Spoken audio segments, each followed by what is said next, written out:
भगवान को जदि कई महापुरुष कथा अस्वीकार करते से हूँ गौतम बुद्ध।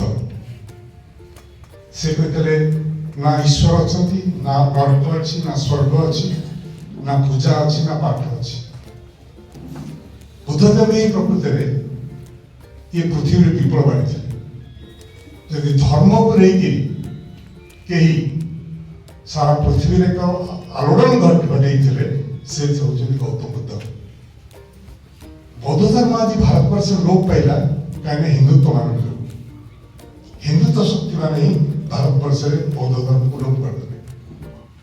भारतवर्ष चारटा खुंटी तैयारी कले मठ एवं ये चारिटा मठ भितर कौन सी बौद्ध धर्म पे रही पारे। बौद्ध धर्म भारतवर्ष 1000 वर्ष होता 1000 इयर्स जो यूरोप रे शिक्षार आरंभ ही ना से भारतवर्ष तक्षशिला यूनिवर्सिटी नालंदा यूनिवर्सिटी एवं रत्नगिरी यूनिवर्सिटी जाजपुर से पृथ्वी प्रसिद्ध यूनिवर्सिटी बौद्ध मान आरंभ करते। तो भारतवर्ष में जो परिवर्तन घटी जो आज अबांत भारतवर्ष अवनति घटी विशेष दायी होती आजिका तो हिंदुत्ववादी गोष्ठी देखिए मोगल मैंने आसवा पूर्व ब्रिटिश आसवा पूर्व भारतवर्ष में बहिर्वाणिज्य आंतर्जातिक क्षेत्र में भारतवर्ष वाणिज्य अंश था प्राय 20-23%। से समग्र यूरोप में आंतर्जातिक क्षेत्र में वाणिज्य मात्र था 3%। जो ब्रिटिश गला देश से भारतवर्ष आंतर्जातिक क्षेत्र में वाणिज्य भाग है मात्र 3%। सो भारतवर्ष जो विकास रे बाधक सृष्टि ब्रिटिश मान करते एवं भारतवर्ष में यदि पतन प्रक्रिया विवेकानंद लिखिं पतन घटी किए उच्च वंशर लोक मैंने उच्च वर्णर लोक मैंने पर्टिकुलरली ब्राह्मण मान यहाँ को आज जो हिंदुत्ववादी मैंने आसुच्च ये बहीटा लिखार मूल कारण आज कौन भारतवर्ष गणतंत्र व्यवस्था को चूर्ण विचूर्ण कर एक अहंवादी शासन व्यवस्था प्रचलन करने विशेषकर भारत आरएसएस सरकार को दखल कला दिन भारतवर्ष चरित्र भारतवर्ष परिस्थिति का ध्वंस क्रिया से कहीं नेहरू को विरोध कर गांधी की विरोध कर देखी अब्राहम लिंकन को भी अमेरिका में गुली कराई लेनिन की भी गुली कराई 1918 मसीह भारतवर्ष में गांधी जी विरुद्ध गुली कराई किंतु गांधी की गुली कला गांधीवाद को खत्म करने आज जो मैंने उद्यम कर देश प्रेम कहते हिंदुत्व नथुराम गोडसे मूर्ति की पूजा करा सब माने आम आगे एक चिंतार विषय उद्वेगार विषय। आज प्रश्न आसुची भारतवर्ष शासन व्यवस्था ब्रिटिश गला जो संविधान आंबेडकर नेतृत्व या से संविधान रही ये संविधान परिवर्तन प्रक्रिया किए आरंभ कला अटल बिहारी वाजपेयी प्रधानमंत्री he first started that the constitution should be amended. तो इबे से constitution amendment करना से भारतवर्ष अन्य फासिस्ट शासन भाई मुसोलिनी के बाद हिटलर भाई से पार्लियामेंट्री सिस्टम को बंद करेंगे। मु 55 से कथा से भारतवर्ष फासीवादी मान संपर्क नेहरू कहते हिंदुत्व कम्युनालिस्ट मान होचंती इंडियन ब्रांड ऑफ फैसिज्म भारतीय मार्का फासिज्म होते कि तार समान होचंती हिंदुत्ववादी मान इटा एक्चुअली फासीवादर माने भारतवर्ष भीतर फासीवादर पदध्वनिटा धीरे धीरे प्रकटित होउछि। मु सब बहिरे से लिखी जे भारतवर्ष को आज आमे पूर्ण फासीवाद बोली कहूनु जदि अनेक राजनीतिक दल भारतवर्ष फासीवाद आस जाय बोली कहउछि। कांग्रेस भी कहउछि फासीवाद आस सीपीए भी कहउछि फासीवाद आस सीपीएम लिबरेशन भी कहउछि फासीवाद आस अन्य वामपंथी मान भी कहता कहउछि फासीवाद आस आ कि के कहउछि फासीवाद आस हम कहउछि जे भारतवर्ष में वर्तमान जो अवस्था ଯେ ଭାରତବର୍ଷ ପାର୍ଲାମେଣ୍ଟାରୀ ସିଷ୍ଟମଟାକୁ ପାର୍ଲାମେଣ୍ଟାରୀ ଗଣତନ୍ତ୍ରଟାକୁ ରହିବ କି ନାହିଁ। ଆରଏସଏସ୍ ହିସାବରେ ପାର୍ଲାମେଣ୍ଟାରୀ ସେମାନେ ଭାଙ୍ଗିବେ ନାହିଁ, କିନ୍ତୁ ପାର୍ଲାମେଣ୍ଟକୁ ଦଖଲରେ ରଖିବେ ଏବଂ ପାର୍ଲାମେଣ୍ଟକୁ ଧରିକି ଆଧାର କରିକି ସେମାନେ ଭାରତବର୍ଷରେ ହିନ୍ଦୁତ୍ୱ ରାଷ୍ଟ୍ର ପ୍ରତିଷ୍ଠା କରିବେ। ହିନ୍ଦୁତ୍ୱ ରାଷ୍ଟ୍ର ମାନେ କ'ଣ, ସେଇଟା ହେଉଛି ବଡ଼ ପ୍ରଶ୍ନ। ହିନ୍ଦୁତ୍ୱ ସମ୍ପର୍କରେ ସବରକର କ'ଣ କହିଥିଲେ ଯେ ହିନ୍ଦୁତ୍ୱର ଜନକ ଯିଏ, ସବରକର କହିଥିଲେ ଯେ ହିନ୍ଦୁ ଧର୍ମ ସହିତ ହିନ୍ଦୁତ୍ୱର କୌଣସି ସମ୍ପର୍କ ନାହିଁ।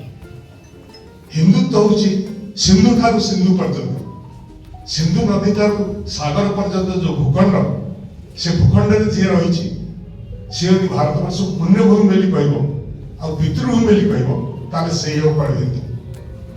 କିନ୍ତୁ ଭାରତବର୍ଷରେ ଏବେ ଯୋଉମାନେ ହିନ୍ଦୁତ୍ୱ ମାର୍କା ଆଣୁଛନ୍ତି ସେମାନେ କ'ଣ କହୁଛନ୍ତି ଯେ ପୋଷାକ ଉପରେ ହିନ୍ଦୁ ଧର୍ମରେ କ'ଣ ଭାରତବର୍ଷରେ ଗୋଟିଏ ପ୍ରକାର ସଂସ୍କୃତି ଅଛି। ଦକ୍ଷିଣ ଭାରତର ମହିଳାମାନେ କ'ଣ ସିନ୍ଦୁର ଲଗାନ୍ତି, ସେମାନେ କ'ଣ ହିନ୍ଦୁ ନୁହନ୍ତି? ତାମିଲନାଡୁରେ, ଆନ୍ଧ୍ରପ୍ରଦେଶରେ, କେରଳରେ, କର୍ଣ୍ଣାଟକରେ ମହିଳାମାନେ ତ ଏହି ସିନ୍ଦୁର ଲଗାନ୍ତି, ଯୋଉଟାକି ଉତ୍ତର ଭାରତରେ ପୂର୍ବ ଭାରତ ଲଗାନ୍ତି।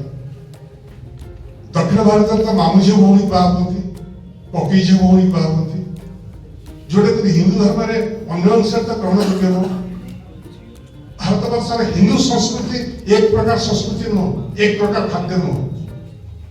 କେରଳରେ ଯୋଉଠି ନଡ଼ିଆ ତେଲ ଖାଆନ୍ତି, ତୁମେ ନଡ଼ିଆ ତେଲ ରାନ୍ଧି ଖାଇଲେ ତୁମର ବାନ୍ତି ହେଇଯିବ। ପୋଷାକ ବି କ'ଣ ପିନ୍ଧନ୍ତି, ପୁରା ଦକ୍ଷିଣ ଭାରତରେ ସେମାନେ ଝିଅମାନେ କ'ଣ ସାୟା ପିନ୍ଧିକିରି ବ୍ଲାଉଜ ପିନ୍ଧିକିରି ବୁଲନ୍ତି, ପୁରୁଷମାନେ ତ ଲୁଙ୍ଗି ପିନ୍ଧିକିରି ଯାଆନ୍ତି। ଯୋଉଠି ଆମର ଏଠି ଲୁଙ୍ଗି ପିନ୍ଧିକିରି ସାୟା ବ୍ଲାଉଜ ପିନ୍ଧିକିରି ତା ରାସ୍ତାରେ କିଏ ବୁଲି ପଡ଼େ, ଝିଅମାନେ ବୁଲି ପାରିବେନି। ଭାରତବର୍ଷର ସଂସ୍କୃତି, ହିନ୍ଦୁ ସଂସ୍କୃତି ଗୋଟିଏ ନୁହଁ, ଇଜ ଅ ମଲ୍ଟିନେସନାଲ କଲଚର। ଆଜି ଭାରତବର୍ଷରେ ସେମାନେ ଚାହୁଁଛନ୍ତି କ'ଣ, ଯୋଉମାନେ କହୁଛନ୍ତି ହିନ୍ଦୁ ରାଷ୍ଟ୍ର କରିବେ, ଯେମିତି ଅନଷ୍ଟପେବଲ, ଏଇଟା ଯେମିତି ରୋକି ଯାଇପାରିବନି, এইটা ସେମାନେ ଘୋଷଣା କରୁଛନ୍ତି। ହିନ୍ଦୁ ରାଷ୍ଟ୍ର କ'ଣ? ଆମର ତ 84% ହିନ୍ଦୁ ଭାରତବର୍ଷରେ। ସେମାନେ କହୁଛନ୍ତି ନା, ଯେବେଠୁ ନରେନ୍ଦ୍ର ମୋଦୀ ପ୍ରଧାନମନ୍ତ୍ରୀ ହେଲେ ସେ ଦିନଠୁ ଜଣେ ହିନ୍ଦୁ କେବଳ ଶାସନକୁ ଆସିଲା। କାରଣ ଭାରତବର୍ଷରେ ସ୍ୱାଧୀନତା ପରେ ଯୋଉମାନେ ଶାସନରେ ଆସିଛନ୍ତି, ପଣ୍ଡିତ ଜବାହରଲାଲ ନେହେରୁଠୁ ଆରମ୍ଭ କରିକି ଅଟଳ ବିହାରୀ ବାଜପେୟୀ ବଗେରା, ସେମାନେ ହିନ୍ଦୁ ନୁହନ୍ତି। କେବଳ ଆରଏସଏସ୍ ପ୍ରଚାର ନରେନ୍ଦ୍ର ମୋଦୀ ପ୍ରଧାନମନ୍ତ୍ରୀ ହେଲା ପରେ ସେମାନେ କହୁଛନ୍ତି ଏଇଠୁ ହିନ୍ଦୁ ଶାସନ ଆସିଲା। ଏବଂ ମହିଳାମାନଙ୍କ ସମ୍ପର୍କରେ କ'ଣ, ସେମାନେ କହୁଛନ୍ତି ମନୁସ୍ମୃତିକି କାର୍ଯ୍ୟକାରୀ କର। ପଞ୍ଚାନନ୍ଦ କହୁଥିଲେ ଯେ ସେ ମନୁସ୍ମୃତି ସମ୍ପର୍କରେ କିଏ କୋଉ ମାଂସ ଖାଇଲା ତା ବିଚାର କରିଛନ୍ତି। ବିବେକାନନ୍ଦ କହିଛନ୍ତି ଯେ ଗୋମାଂସ ତ ରାମାୟଣରେ ଲେଖା ହେଇଛି। ବିବେକାନନ୍ଦ କହିଛନ୍ତି, ମୁଁ କହୁନି, ମୁଁ ଯୋଉ ରାମାୟଣ ମହାଭାରତ ଲେଖିଛି ତା ଦେହରେ ମୁଁ ଲେଖିନି। କିନ୍ତୁ ବିବେକାନନ୍ଦ କହିଛନ୍ତି ଯେ ରାମାୟଣରେ ରାମଚନ୍ଦ୍ର ନିଜେ ଗୋମାଂସ ଖାଇଛନ୍ତି। ଏଇଟା ବିବେକାନନ୍ଦଙ୍କର ବକ୍ତବ୍ୟ। ବର୍ତ୍ତମାନ କିନ୍ତୁ ପ୍ରସଙ୍ଗ ଆସୁଛି କ'ଣ, ହିନ୍ଦୁ ରାଷ୍ଟ୍ର ମାନେ କ'ଣ? ହିନ୍ଦୁ ରାଷ୍ଟ୍ର ମାନେ ହିନ୍ଦୁମାନଙ୍କ ରାଷ୍ଟ୍ର। ହିନ୍ଦୁ ରାଷ୍ଟ୍ର ବୋଇଲେ ଆଦାନୀ ଅମ୍ବାନୀ ରାଷ୍ଟ୍ର ଆଉ ଗୁଜରାଟୀଙ୍କ ରାଷ୍ଟ୍ର। ଏଇ ଶାସନ ଭାଷା ଯୋଉଠି ସମ୍ବିଧାନ ରହିବନି, ଯୋଉଠି ବିଚାର ବ୍ୟବସ୍ଥା ରହିବନି, ଯୋଉଠି ଇଲେକ୍ସନ କମିଶନ ରହିବନି, ଯୋଉଠି ୟୁନିଭର୍ସିଟି ମାନଙ୍କରେ ଯୋଉଠି ବୌଦ୍ଧିକ ଆଲୋଚନା ହୁଏ, ସେ ପରିବେଶ ରହିବ। ଆଜି ହିନ୍ଦୁତ୍ୱକୁ ଚ୍ୟାଲେଞ୍ଜ କରାଯାଉଛି। ହିନ୍ଦୁତ୍ୱକୁ ଚ୍ୟାଲେଞ୍ଜ କଲାବେଳେ ମୋର ଇଚ୍ଛା ଥିଲା ଯେ ହିନ୍ଦୁ ମାନଙ୍କର ଯେ ସବୁଠୁ ଶ୍ରେଷ୍ଠ ସନ୍ନ୍ୟାସୀ ସାରା ପୃଥିବୀରେ ଆଦୃତ, ସେ ହଉଛି ବିବେକାନନ୍ଦ। ବିବେକାନନ୍ଦଙ୍କର ଯଦି ଆପଣ ତାଙ୍କର କମ୍ପ୍ଲିଟ ୱାର୍କସ ପଢିବେ, 9ଟା ଭଲ୍ୟୁମ ତାଙ୍କର, ଏବଂ ପ୍ରତ୍ୟେକଟି ଜାଗାରେ ବିବେକାନନ୍ଦ ଯାହା ଲେଖିଛନ୍ତି ସେ ହିନ୍ଦୁ ଧର୍ମ ସମ୍ପର୍କରେ ଲେଖିଛନ୍ତି ଯେ ଯୋଉମାନେ ପ୍ରକୃତରେ ଈଶ୍ୱର ପ୍ରାପ୍ତି ବୁଝନ୍ତି, ତୁମେ ମନ୍ଦିରର ଫାଟକ ଟପନା, ମନ୍ଦିରକୁ ଯାଅ ନା, ତୁମେ ପ୍ରାର୍ଥନା କର। ସେ କହୁଛି ଲାଞ୍ଚ ଦେଇକି ଭୋଗ ଦେଇକି କେବେ ହେଲେ ତୁମେ ଭକ୍ତି ପାଇବନି। ଏବଂ ସେଥିପାଇଁ ସେ ପୁରୋହିତ ମାନଙ୍କୁ ଦାୟୀ କରିଛନ୍ତି। ସେ କହିଛନ୍ତି ହିନ୍ଦୁ ମାନଙ୍କ ଭିତରେ ଯୋଉ ଜାତିଆଣ ବ୍ୟବସ୍ଥା ଆଣିଛନ୍ତି ସେଟା ଦଳିତ ମାନେ ଆରମ୍ଭ କରିନାହାନ୍ତି, ଶୂଦ୍ର ମାନେ କରିନାହାନ୍ତି, ତାକୁ ଉଚ୍ଚବର୍ଣ୍ଣ ଲୋକମାନେ କରିଛନ୍ତି। ହିନ୍ଦୁତ୍ୱ ହଉଛି ଏଇଟା ଯେ ଭାରତବର୍ଷରେ କ'ଣ ସେଇ ବ୍ୟବସ୍ଥା ପୁଣି ରହିବ? जोटा से कहते गुप्त जुग था सुवर्ण जुग बोली से जुगटा था कौन सब जातिवाद जुग आम विचार करें आज भारतवर्ष मु प्रश्न पचार पंचायत को प्रकृति तुम कौन चेक कर हिंदुत्व जो रथ चली रोकी पार कि पंचायत कहला रोकी हम आम से प्रश्न आसुचे हिंदुत्व रोकी तुम अस्त्र किए हिंदुत्व रोकने मार्क्स अस्त्र नुह हिंदुत्व रोकने लेनिन अस्त्र नुह हिंदुत्व रोकने विवेकानंद अस्त्र विवेकानंद को आम बाणी भारत संपर्क में हिंदू धर्म संपर्क में विवेकानंद को ही आम पूजा करें आम प्रकृति में वामपंथी माने आम ईश्वर विरोधी नुह आम धर्म विरोधी नुह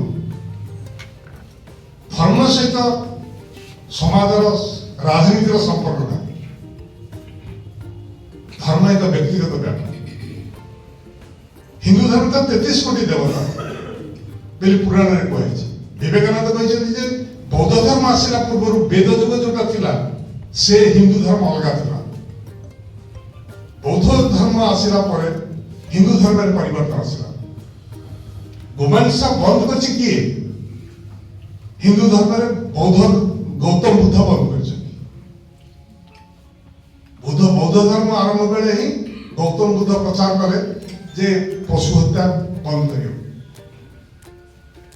से गौतम बुद्ध जहाँ आरंभ कले एपर्यंत हिंदू मैंने मुकरी पारना रक्षणशील हिंदू मैंने किंतु बौद्ध धर्म आसला पूर्व वेद जुगे तो अश्वमेध यज्ञ होता गोवेद यज्ञ होता विवेकानंद देखी जो रजा मैंने जो आसती कि जो बड़ मुनि ऋषि मैंने आसती सबुठ भल बाछुरी काटिकी मांस खुआए जो गोपालन था पशुपालन था भारत वर्ष अर्थनीतिर एकमात्र आयुध से तो पशुर दूध पशुर मांस पशुर चमड़ा छड़ा कौन व्यवहार करते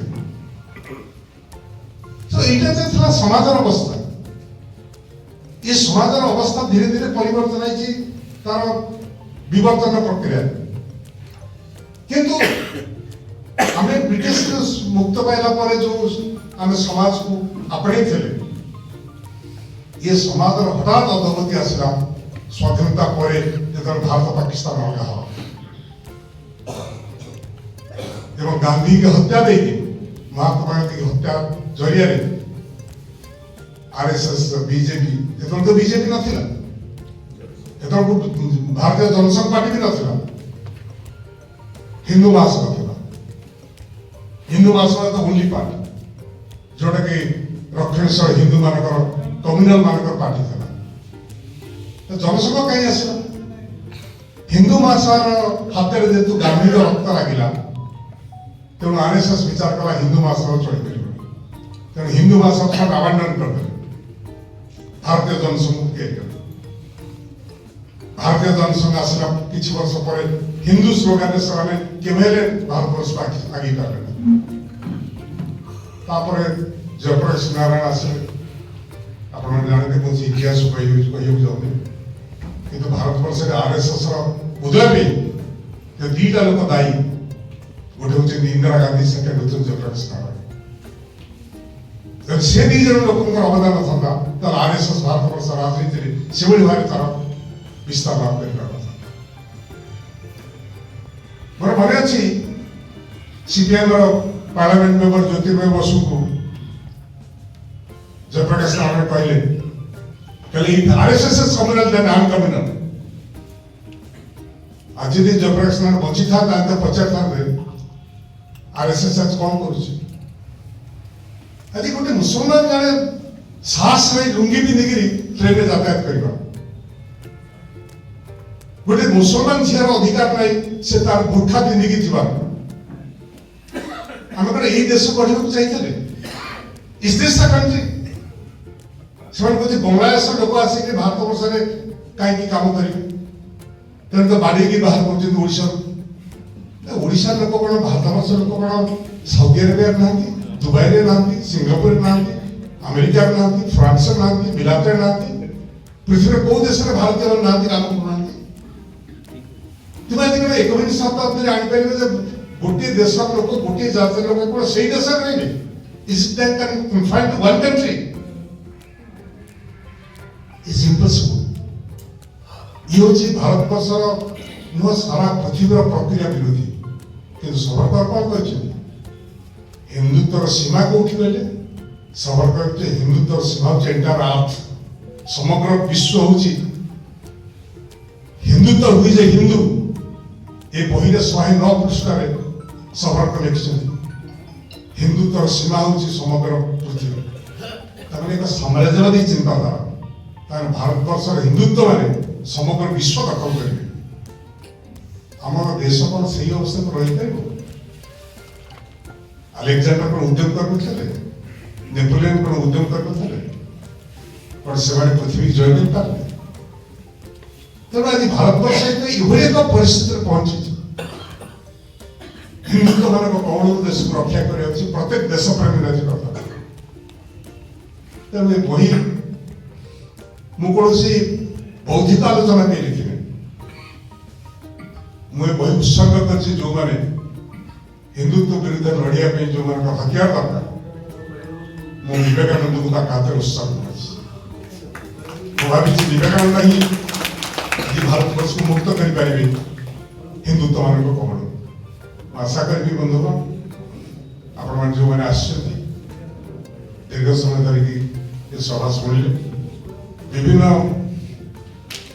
वक्ता मान विशिष्ट वक्ता मान कमेंट आपण मैंने शुणिले मतामत शुणिले केवल बही संपर्क न समसामयिक समाज व्यवस्था संपर्क एवं आपण निजे विचार करेंगे बहर भूल गति थे से केवल दायी रही एवं बहर यदि किसी त्रुटि थी मत क्षमा देवे ये कहीकि आपण कृतज्ञता प्रकाश कर मोर वक्तव्य शेष।